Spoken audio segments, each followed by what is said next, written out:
Hello, everyone. Thank you for joining us on this episode of the Bibliosophia channel. My name is Samuel David, and I am your host. And today I am joined by the Reverend Dr. Aaron Davis. Aaron, thank you so much for joining me today.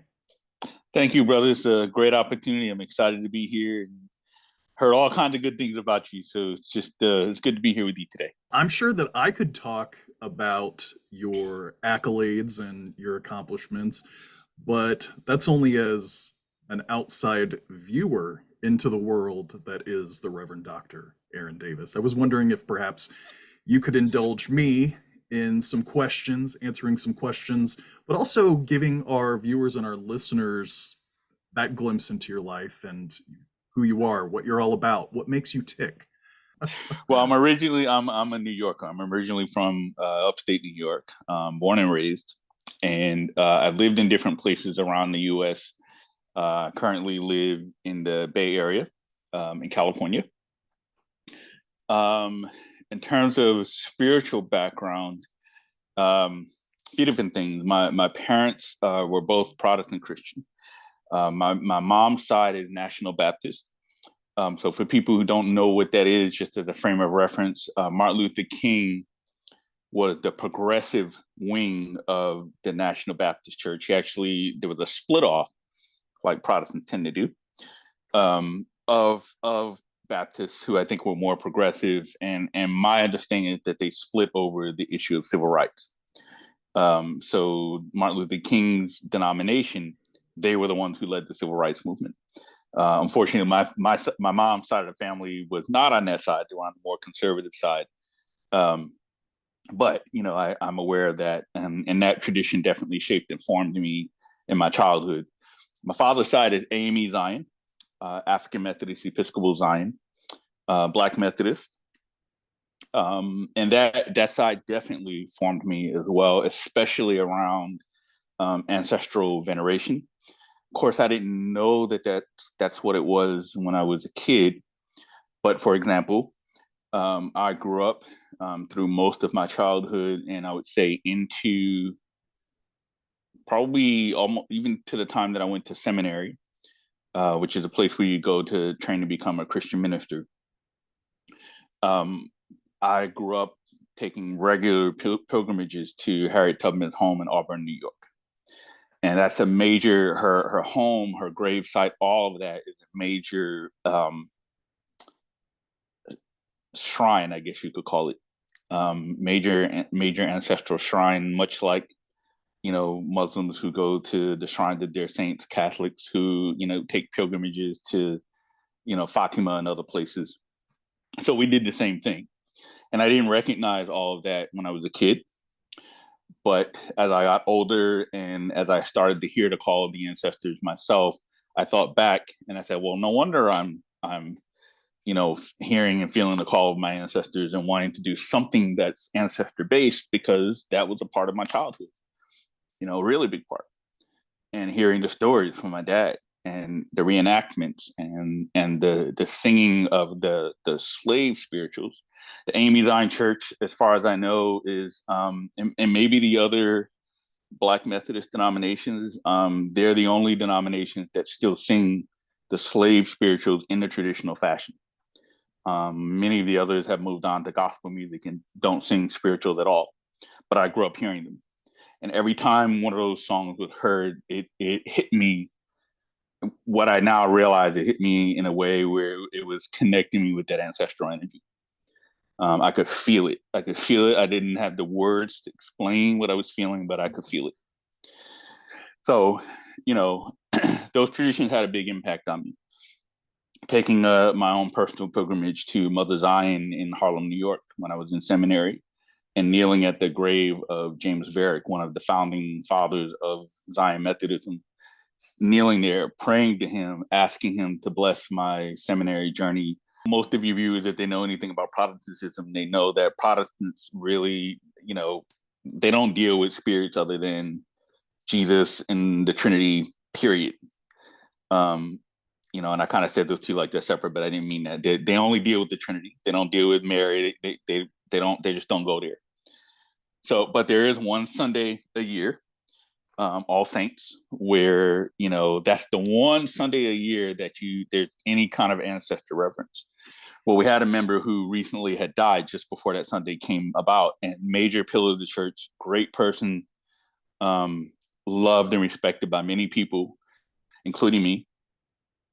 And without thinking, when I was doing the pastoral prayer, I called on that person, but I did it in a way that really wasn't appropriate for that group, because I was talking to them. You're sitting there laughing. I was talking to them like I'm talking to you right now, and I was asking them to support the church and strengthen our mission and all this other stuff. And I remember I sat down afterward and I was like, oh my God, what did I just do? And I kid you not, I heard about it for a solid 2 or 3 months after that. It caused me problems.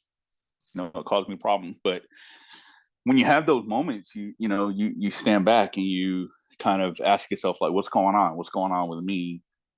What's the impulse that's going on that I feel this urge to do these things that are considered or unorthodox, out of place, not permitted, and unfortunately, I've had lots of experiences of being in places and spaces where who I was in these senses of what I'm talking about really weren't allowed, permitted, accepted, rejected. I've been rejected before. I've been, for example, I experienced rejection as part of my seminary process, where I was endeavoring to become clergy in one of the denominations that I named earlier, and they actually rejected me because I insisted on getting a formal education. There were people who were very intimidated by that, and you know this, Samuel, that there's a history of anti-intellectualism within Yes. the Black church generally that still is there. It's changing, because I think a lot of the elders who held on to that, they're dying out, quite frankly. So I'm sure you've noticed too that you'll see somebody like me that's got Reverend Doctor, where they are definitely, and they're not. It's not a Mickey Mouse doctor degree. Like they Right. either have a PhD or they went to some heavyweight theological school, because they value that education and they know that the future of the church is going to need that education Absolutely. to move beyond some of the mediocrity that some of us have seen and struggled with. But I was the generation, when I started, I was the generation where we were still getting a lot of flack over that. Yeah, it's so baffling to me. So baffling. And one thing that I do want to ask you, I mean, Sure, we've sure. we've gone on an interesting uh, journey here with this current subject, but one thing that I do want to pick your brain on is, as a member of the African American community, as a member of the Christian community, what do you think the driving impulse is that pulls individuals to completely divest themselves from these, I don't want to say unorthodox currents, but from the historical nature, from their ancestral cultures? The Black church itself, and I know you're aware of this as well, it has evolved over time. Mhm. So it's evolved from a slave religion, Yeah, as it was called, to what it is today. And it would take me forever to break all that down with the listeners. But a book like Albert Rabato's, I believe it's called Slave Religion, I talk about it constantly. It's a great kind of summary text of that that those currents of evolution leading to the present day. I think because of the strong infusion of evangelicalism, mm, particularly the more predominantly white version of it, yeah, and they're more strong. And I mean American evangelicalism. Now I can't speak to other parts of the world, but in American evangelicalism, there's always been a strong current of, um, to me, of not really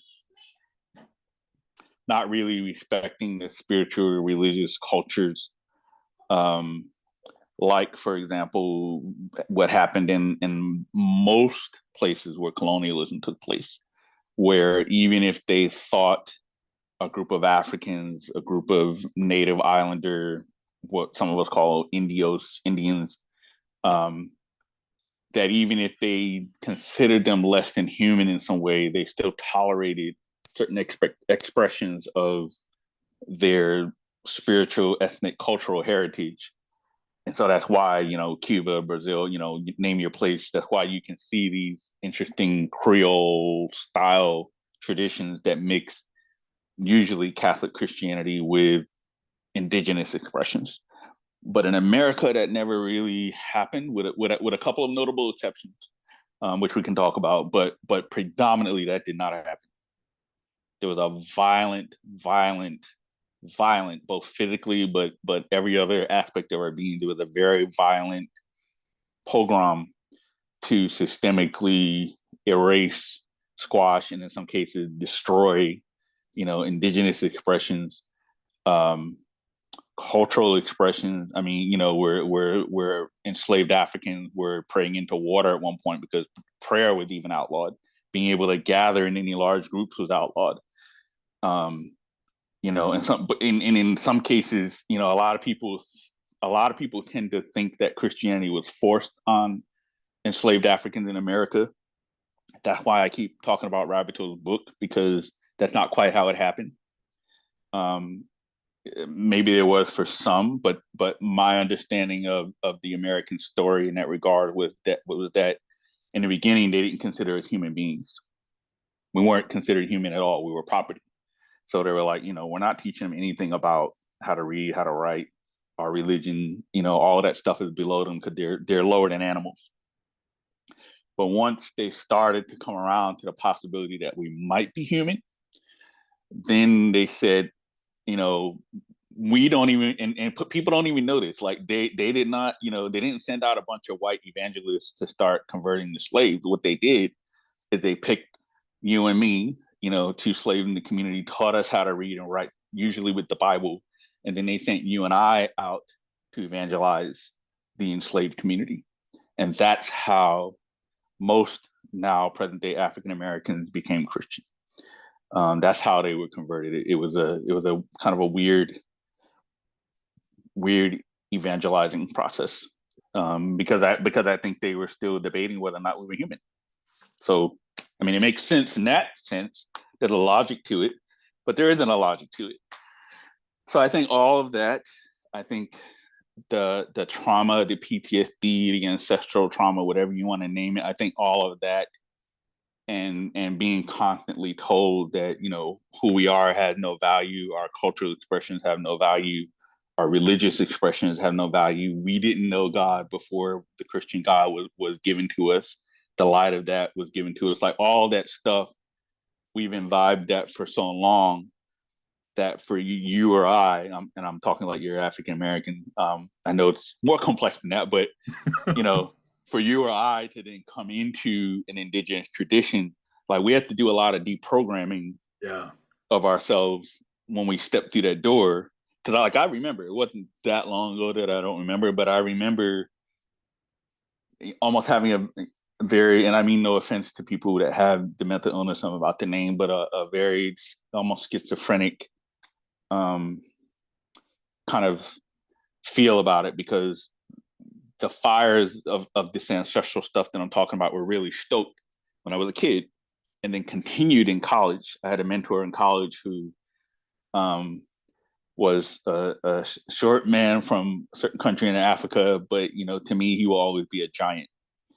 And I took every course that he taught. He lit a fire for the study of religion in me. And he also played a role in my call to ministry as well. And so, he taught a lot of stuff about indigenous African traditions, African Christianity, African Islam, so on and so forth.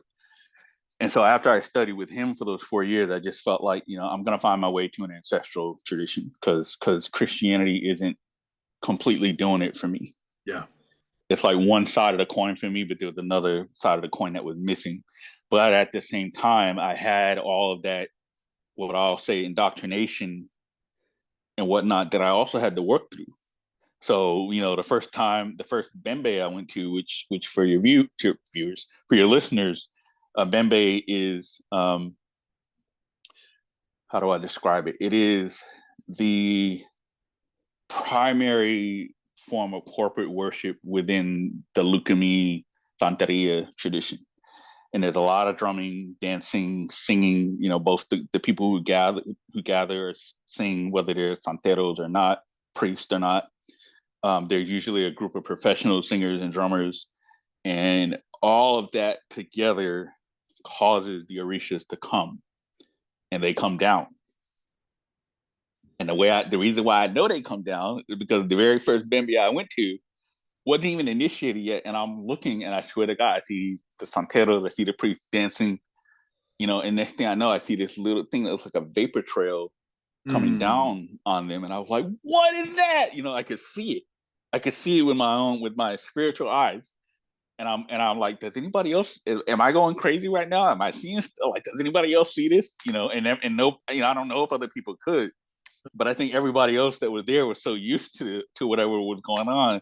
But I was like, the whole time, because you would see the person dancing, that vapor trail would come down, and then they would start shaking and shuddering, and then next thing you know, it's not them anymore. I'm seeing that, and the first time you experience that, it kind of turns your world upside down. Yes. Then the next thing that extra turned my world upside down was the first Dilogun reading that I got. So Dilogun, for people who don't know, is one of the primary forms of divination within the Lukumi Santeria tradition. There's other forms. It would take a little bit of time to explain all that, so it's not necessary. But Dilogun is the use of cowrie shells, and they're understood to be the mouthpiece of a particular orisha. And Elagua, who's kind of the crossroads spirit within that tradition, he's the primary one who does the speaking. Even if another orisha comes through in the reading, it's through Elagua. Well, I the first one I had, it was so deep. My mind was blown. I was in tears because the reader was telling me things that there's no way they could have known. Unless they called, all my family and friends an hour before they had the reading and got as much dirt on me as they could. But they were dropping knowledge about me, my life, my childhood, before I was born. I mean, it went real deep. And that just blew my mind. It just blew my mind. I was like, how can you know all of that about me with a bunch of shells? No, of course. I mean, I understand what's going on now, but I didn't then, I was just like, I don't understand, so the mystery of all of that, it's awesome and it's mind blowing, but it's also a little scary when you don't come from it, when you're not raised in it. I'm not Cuban. I'm not from the island of Cuba. I don't really have a frame of reference for indigenous things. So there was a fair amount of deprogramming in the beginning. And so all of that is to say that I think the biggest reason why I'll just say African Americans, we're not the only group, but the biggest reason why more African Americans don't kind of readily embrace it is because we've already been pre-programmed away from it. And what's unfortunate to me about that is this is our stuff. This is our power base. Christianity, and I'm a Christian, so I know that it almost sounds weird that I'm saying this, but it's the truth. Christianity is not my native religion. It's almost no African Americans' native religion. It's not. We were adopted into it. The story of Christianity, both in the so-called Old and New Testament, or the Hebrew Scriptures and the New Testament, it's not our story. It's the story mainly of Jewish people. Here we are, waxing right. extemporaneously on biblical and scripture. That's all a part of who I am and what I deal with, both as a Christian minister, as a chaplain, as a spiritual practitioner. Like, I'm aware of all that stuff, and it comes up because I am one of the people, particularly in my chaplain role. I'm a hospice chaplain, So in that role in my day job, that is a role where I see the fruits of damaging Yeah. theology, doctrines, beliefs, especially at the end of life, where people are carrying certain burdens. And I'm the one on the team where I have the expertise, the spiritual expertise that nobody else has on my team, because they're just not trained. You know, it's like me. If you ask me to draw blood, I'm going to look at you like you're crazy. It's like, okay, you might die. I don't know what the hell I'm doing, you know. So I had that expertise that other people don't have. So I understand. I'm hearing what a person is saying in a way that you, as a nurse, might completely miss. You know, and so I do a fair amount of translating, even with my teammates, of saying no when they're saying this. This is what they're talking about. It comes out Yeah. of this part of the Christian tradition. We need to be careful when we're doing this because it triggers that. You know, so there's a really important role that the chaplain can play with issues like that. So here you are in the trenches, Here I am. up to your neck, it seems, as a spiritual leader in your community. You know, we touched on your role within the Christian sphere. How do you, as a Christian minister, reconcile your role as a santero and a spiritiste? How are you able to dance the tango, if you will? And I say this as someone who has danced the tango, but Understood. I'm Understood. sure our listeners and our viewers are probably thinking, what is going on here? Oh yeah, I get a lot of train wrecks. Mental train. I can see that when I meet people like, "Hey, I'm a this and a that," and they're just kind of like, That cognitive dissonance of the "Arr?" juggling Right, act. Yeah. right. So my short answer is this: that I can do it because my ancestors did it, and if it's good enough for them, it's good enough for me. So what do I mean by that? Part of my ancestry is Gullah Geechee. On my father's side, I have blood and roots from that part of the Carolinas. I think it's mainly North Carolina, but I think a little bit of South Carolina too. And it's Known at the sea.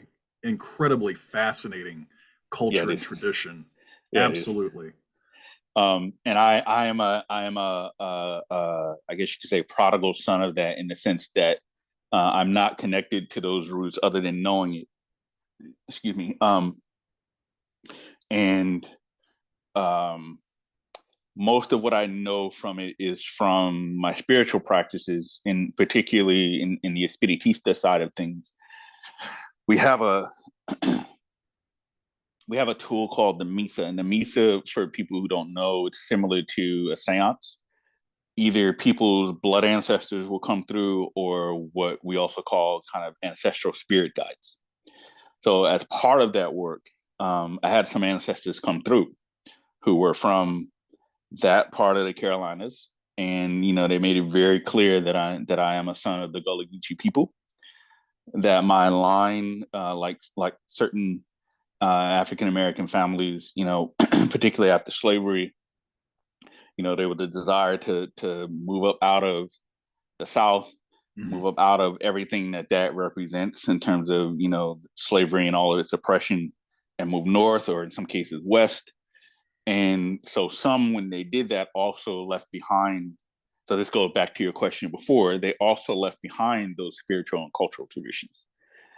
So my ancestors made it clear that I am the one who can heal a lot of stuff in the ancestral line by practicing what I do, and that I also have the choice. They didn't say that I have to, but it's like when they're like, you don't have to, but so it's like, yeah.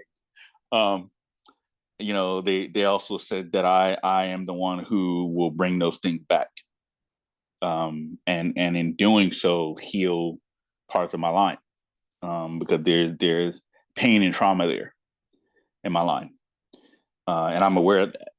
I'm aware of that. I'm aware of some family stories, so I can see it. When the ancestors broke down what they meant by that, it set off so many light bulbs.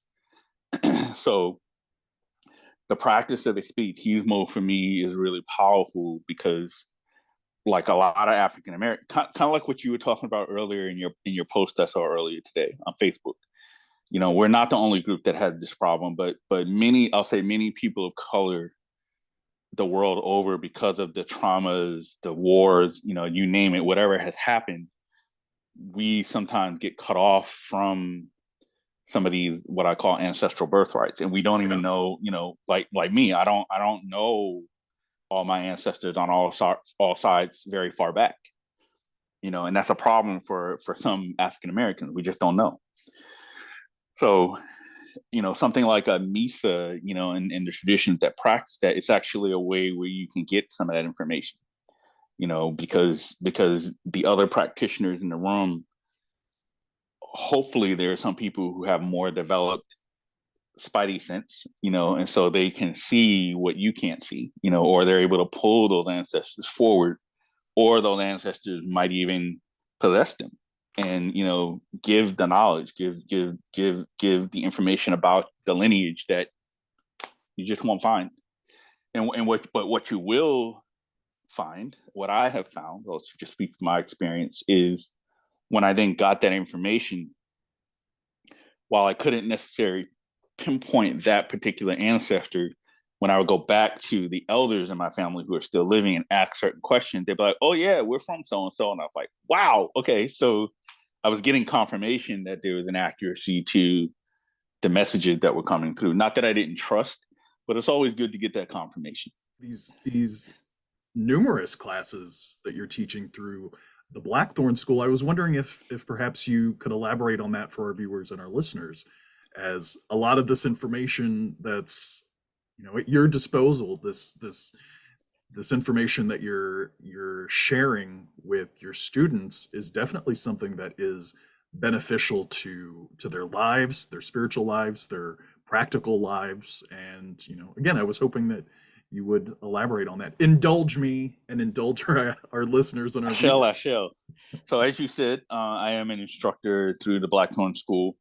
My primary focus is on Hoodoo, root work conjure. The tradition has a number of names, a number of sister brother traditions as well, that I don't teach per se, but I talk about them. So what I mean by that is traditions like Pennsylvania Dutch powwow, Brockerai, Appalachian conjure, granny magic, what's the one that you named earlier? Ozark magic, which is similar to Appalachian conjure. Yes. Some people would even include brujeria. And so what I mean by that, because there's more than one understanding of brujeria. As there usually is. Yeah. In Spanish, it kind of has dual meaning. So one is just straight up witchcraft, very negative, very bad. That's not what I'm talking about. There's actually a tradition called brujeria that's mainly Mexican, but also sometimes American influence too, in ways very similar to Hoodoo. I'm learning about it now. I have a sister in that tradition who teaches me a lot about that, and has a lot of resonances with Hoodoo. New Orleans voodoo is another root worky kind of tradition. And that's kind of why when I said that there's some notable exceptions, Gullah Geechee is one, but voodoo in New Orleans generally is another. New Orleans is a whole other animal, so to speak. It's hard for me to even kind of say what that means succinctly, but voodoo in that part of the world is kind of a combination of Haitian Vodun, which is the Haitian religious tradition that reveres and works with the Loa and ancestors and ancestral spirits, but also a Hoodoo aspect to it too, where there's this strong practical magic piece and Catholicism. Because in New Orleans in particular, in Louisiana generally, they had specific laws there that people were not allowed to practice other forms of religion. So much like what happened in Cuba, Brazil, other places, the slave, the numerous Native American groups, different groupings of white people over time, Europeans, they hid all their stuff behind that veil of Catholicism. Yes. So this is why to this day, you might see a New Orleans voodoo practitioner if you go to their house, or a priest's house in the tradition. You might see some that have things that look more like traditional Haitian voodoo, Mhm. and the receptacles and things that represent the loas. But you might go to another person's house and you might see nothing but a bunch of Catholic statues. But those statues are in some ways the same thing as those Vodun receptacles. So, again, a little too complicated to go into, but I teach the Hoodoo part. So Hoodoo is really none of that. It's more the more Protestantized version of American folk magic. And I say American not to dismiss all the numerous ethnic groups, and particularly the African root that Hoodoo has, but to signal to everyone that I see Hoodoo as an American folk magical practice that's influenced by numerous ethnic and cultural groups. It has its roots in African tradition and Native American traditions. But when slavery ended in particular, and when root workers started moving north and west, whoever they encountered in the major cities influenced the tradition. So Jews, various Asian groups, all the way to today with different Mediterranean groups, Islam, Muslim. I mean, just everybody is in the mix. Hindus, there's a mixture there just because root workers have gone different places. They've interacted with other cultures. And what I argue in any of the ATRs, but particularly something like Hoodoo, is the root African impulse is Africans and African descendant people always recognize power. They recognize it in whatever form they see it.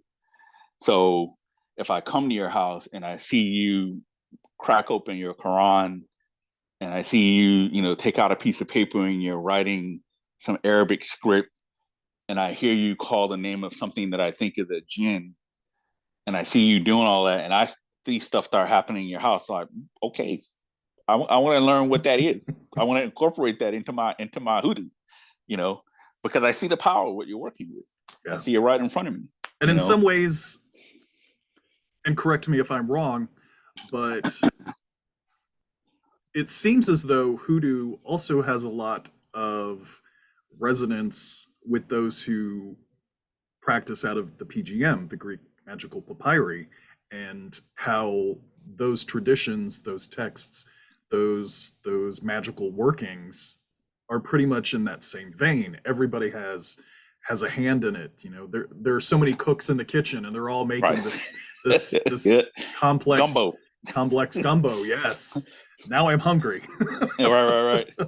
Well, excellent point. And our shared bud Jack Grail, the person who taught me and continued to teach me a lot about that very connection, to the point where I've said to him, half jokingly, half serious, more than once, that the PGM is like ancient Hoodoo to me, and he just cracks up laughing when I say that. But it's true. It's true. It's you look at that and it's like the same thing. It's a group of, sometimes it's a group of common folks, sometimes it's a group of priests, sometimes it's a mixture of them, and you could tell that there's, and I don't mean this in any negative kind of way, but you can tell that there's like country stuff, rural stuff that came in. But then you had these super educated people who have all this complicated Egyptian ritual stuff, and they mash together, and it gets stuff done. And anybody who practices any part of the PGM, I mean, you can't argue that. If you find a way to understand that text and understand the mechanics underlying it, and you try it, you will get results. And my most recent cohort of one of my Hoodoo classes right now, this topic came up where somebody was at, and in the intro class, I don't really teach baneful magic, but it still comes up. And so a person was kind of asking me, would it be okay to do this and that? And I said, well, I'm not teaching that in this particular course. I said, we go into that in other courses. I said, but the answer in Hoodoo is absolutely yes.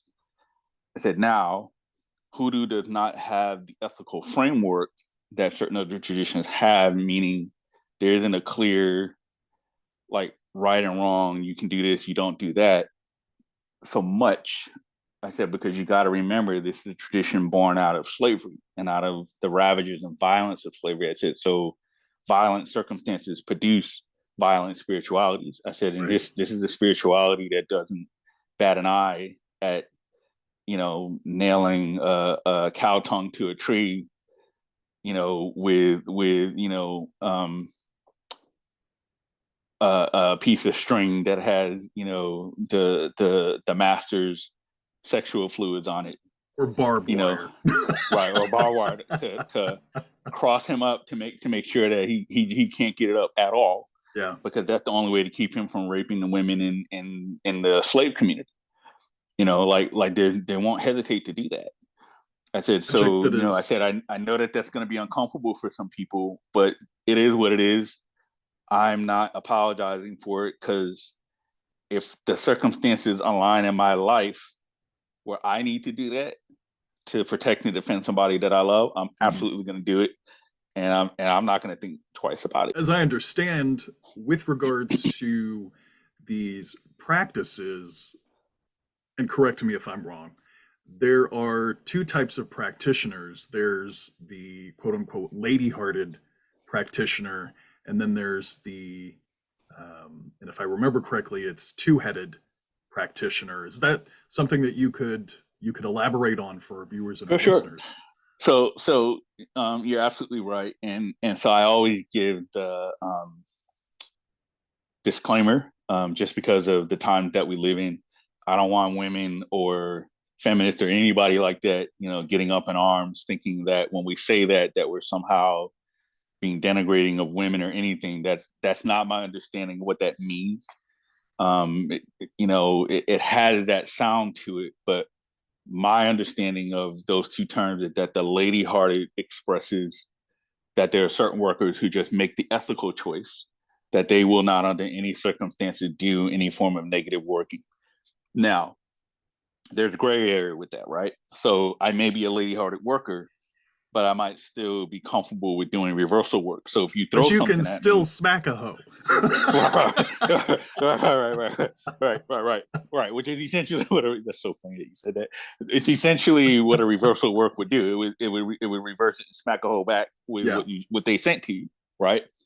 And then on the flip side, you have two-headed people like me, who, I mean, there are two-headed people who will do anything to anybody, don't really care about the consequences. So there is that kind of worker. That's not what I consider myself to be. For example, I will not work against children. Won't do it. And I can't even really fathom a situation where I would do that, because even if a child does something atrocious, I would most likely be aware that they're doing it under the influence of something else that has happened to them somewhere along the line of their life, right? Right. Likewise, I will not support, knowingly, I will not support, batterers, for example, and getting their girlfriend back that they've been womping on for 20 years. Like, it ain't happening. As a matter of fact, you better get out of my face, because, I'm probably going to do something to you. You know what I mean? So, I'm not going to, so there are people like that where you're willing to do those negative things, like a child molester, but you also kind of know there's certain lines that you really don't want to cross. And not even necessarily out of fear of any judgment or anything. It's just like that. It's just not right. Like it's not right. It's not necessary.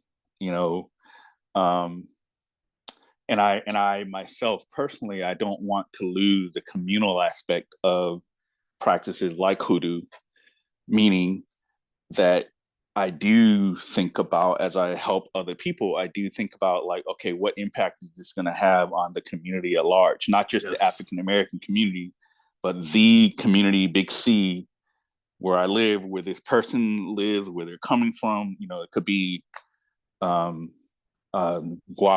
person, where I live, those communities of people tend to kind of group, and kind of like New York City, they tend to kind of group in a certain area of the Bay, more or less.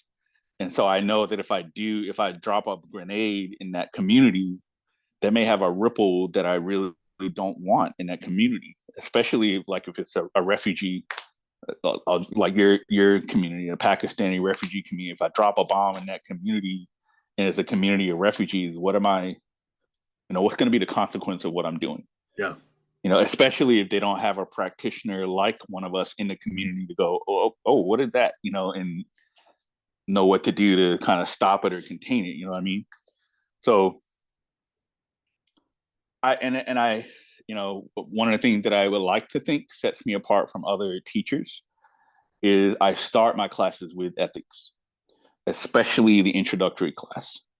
I start with ethics. I start with a 10-cent academic phrase called social location. Because for me, who we are and where we're from, that's our primary power base. In like you and I, even if there are parts of who we are, where we're from, we don't know because of trauma, death, whatever. We know enough that we know that whatever our family's been through, that there's a resiliency there. And so I encourage people, if they don't know already, I encourage them, like, go talk to your grandpa, who's your sole surviving grandfather. Ask him questions about what happened in the family. Why did Uncle so and so do this? How did this one get on drugs? Blah blah blah. Find that stuff out, because it's not just all the beautiful stuff. It's also the ugly stuff. All of that shapes and forms who we are, and all of that actually comes into play when you're engaging in these magical traditions. It just does. And for example, if there's a lot of trauma violence in the family, right? And I grew up in that, I'm pretty sure that's going to affect how I respond as a worker when you come telling me that, your partner's been beating the crap out of you. If I have not done the work to be like a chaplain does, to be self-aware about how that hits me when you're telling me that story and how it can even re-traumatize me. Yes. So then my practical magical response is going to be infected with that. It's gonna like I'm gonna be wilding out. I'm gonna be, and you might not be asking me to even do that. You might just be asking me to help you heal from that. Maybe you don't even know where he is. Maybe he ran. Maybe he fled because the law is after him or something, right? And I'm saying I'm making assumptions there, so I don't mean to, but um, you may not even know where he is. You may not be even asking me to do any dark work, but I'm so like in that trauma zone with it that I'm like, I'll even divine, and so this is the thing about divination, that most forms of divination can be influenced by where our state of mind and spirit is.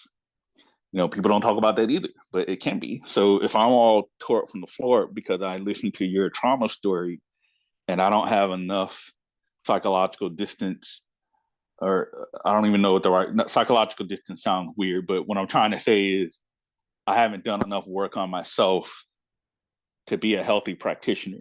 Right. And I maybe am not even aware that I haven't done that work. Right. And then you come with that, that's definitely going to affect my ability to properly diagnose your situation, properly give proper spiritual prescription, and also to create I'll say a ritual response that's actually appropriate. Right.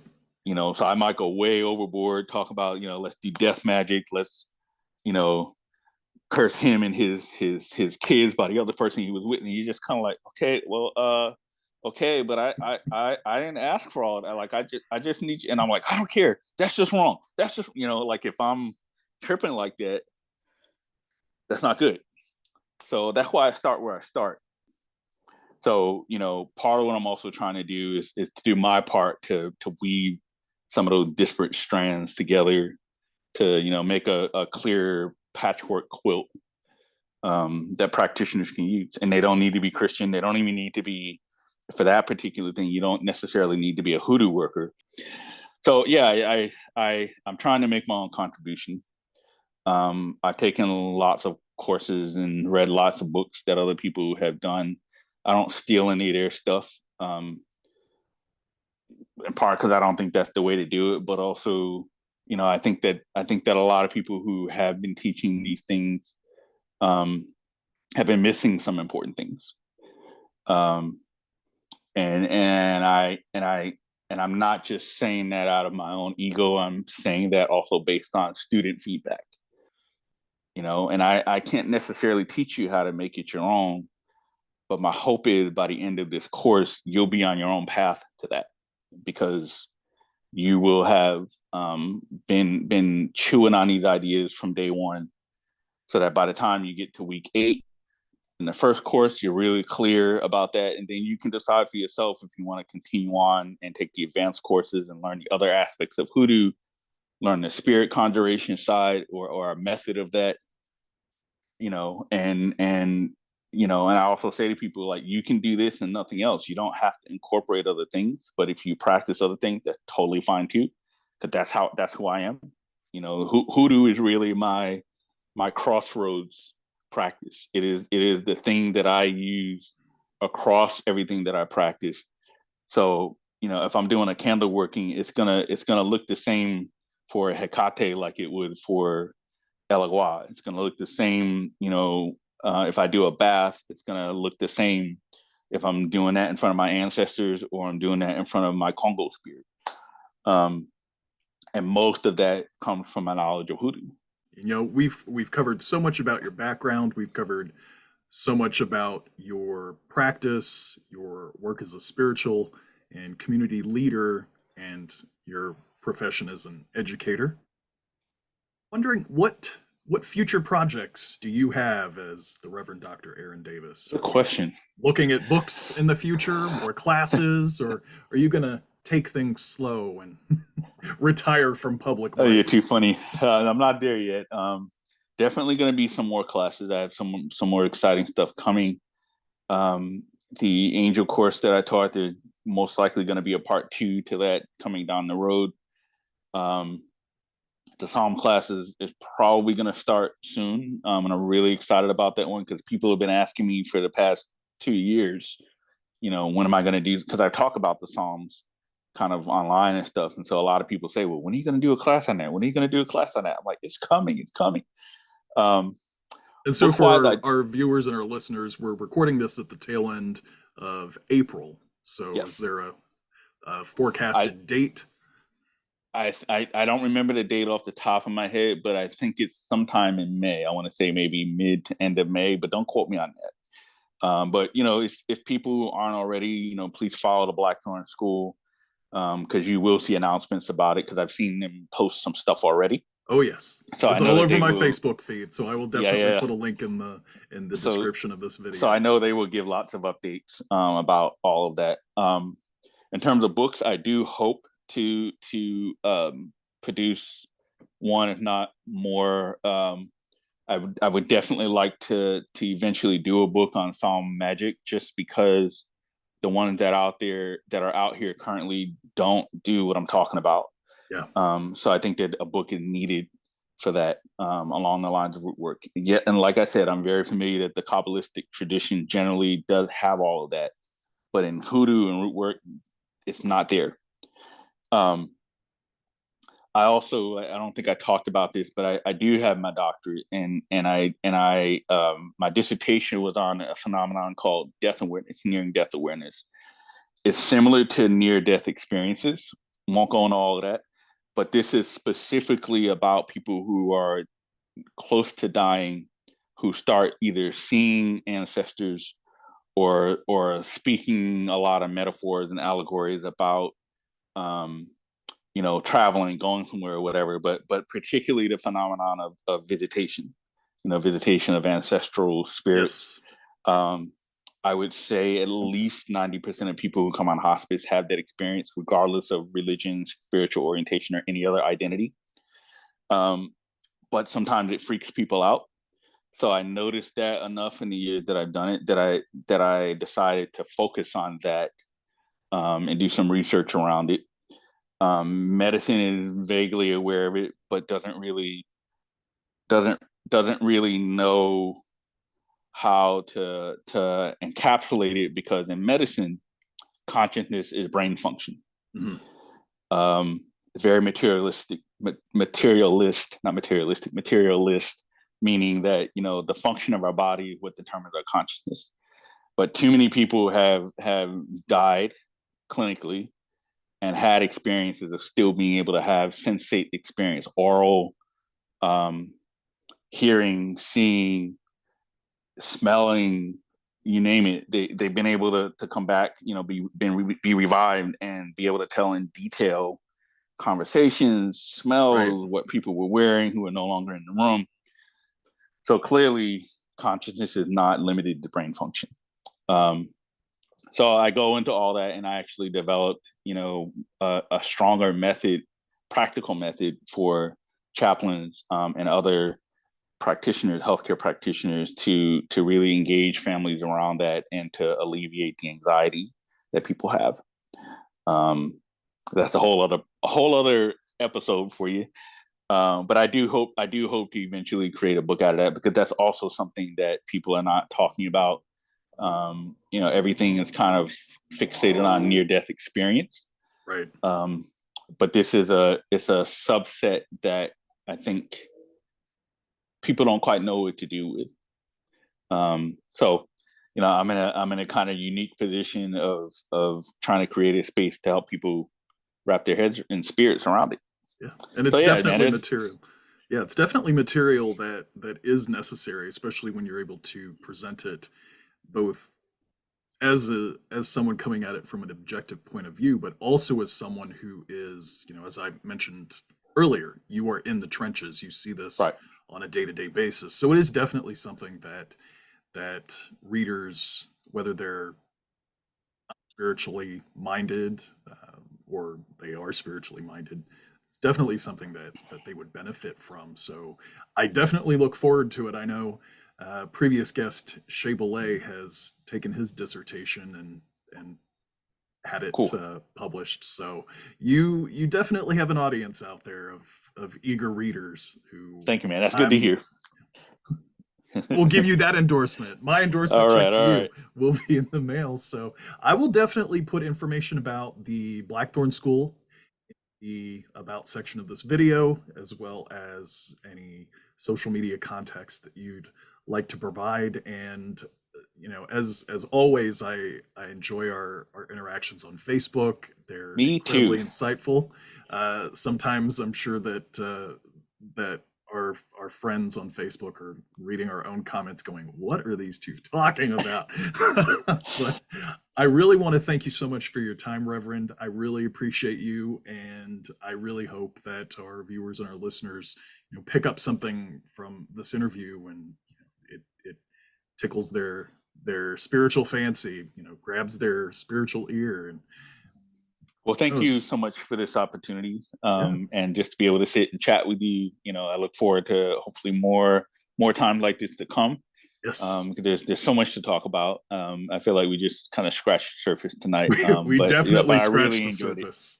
Yeah, I really enjoyed it, man. Thank you. Thank you. Take care. If you're a new viewer and would like to stay up to date with the latest from Bibliosophia, be sure to like, subscribe, and turn on notifications for our channel.